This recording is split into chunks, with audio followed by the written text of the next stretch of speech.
So, lifestyle creep. Ano tong lifestyle creep? So, yung lifestyle creep is parang pag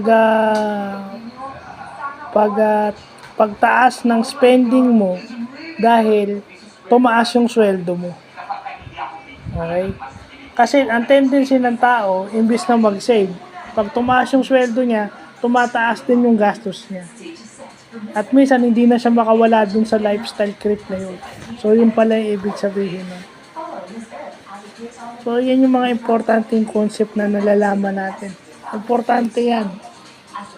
It's a business term na dapat alam natin yan. Kasi lahat ng tao, ordinaryong empleyado, nakakaranas yan. Pag tumataas ang sweldo, usually tumataas ang gastos. So, lifestyle creep pala ang tawag. So, yun lang po. And, parang kapareho din pala siya ng lifestyle inflation.